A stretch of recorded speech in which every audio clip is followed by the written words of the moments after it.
আজকে আমার এই ভিডিওটি হচ্ছে বিশেষ করে আপনাদেরকে একটু সচেতন করার জন্য। গ্রামে দেখবেন এই টিউবওয়েলটা যদি আমাদের বাড়িতে যদি 5টা গৃহস্থ থাকে, মানে 5টা ফ্যামিলি থাকে, 5টা ফ্যামিলি ব্যবহার করে। বাট অনেক সময় হয় কি, ঠেলাঠেলি করে এই যে নিচে দেখেন এরকম একটা হিয়েল্লা পড়ে, এটাকে গাদ বলে। এগুলা কেউ আবার পরিষ্কার করতেছে না, যে ব্যাকে ব্যবহার করে আমরা পরিষ্কার করুন কি জন্য। অনেক সময় আপনাদের ওইদিকে আর হয় কিনা আমি জানি না, তবে দেখেন কোনো মানুষ যদি স্লিপ কইরা এখানে ধরেন এই বাদলি পড়ছে কিংবা কলসি পড়ছে এমনি উড়াইতে যায়, যদি ঝাপ কইরা পইরা যা, তখন দেখেন আপনি ঠেলাঠেলি করে করবেন না। একটা মানুষ যদি বাইচান্স কোনো ধরনের কোনো অ্যাক্সিডেন্ট হয় তখন কত টাকা যাবে বলেন। আর ব্যস্ত, সবাই ব্যস্ত।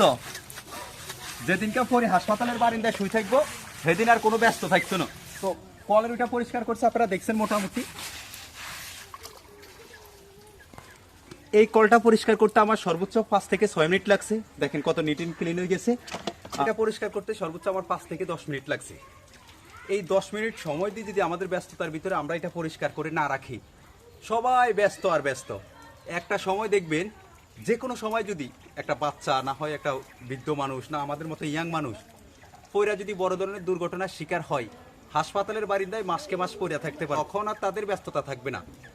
তো এই কলগুলার মূলত সমস্যা হয় কোন জায়গা বেশি জানেন? সরকারি যেই কলগুলো আছে না, স্কুলের বিভিন্ন মাদ্রাসার সামনে বিভিন্ন জায়গায় দেখবেন অনেক হেলা পড়ে থাকে, এগুলো তেমন কেউ পরিষ্কার করে না। ঠেলাঠেলি করে কাঠটা কে পরিষ্কার করে? তো আমাদের বাড়িটা মোটামুটি সবসময় আমি যখন গোসল করতে আসি সাপ্তাহিক, যখন দেখি মোটামুটি এমন থাকে, তখন একটু পরিষ্কার করে দিই। আপনারাও পরিষ্কার করবেন।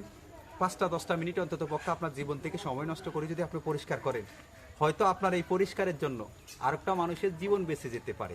আর এই ভিডিওটি একটু বেশি বেশি শেয়ার করে সকলকে দেখার সুযোগ করবেন, যাতে করে সবাই সচেতন হয়।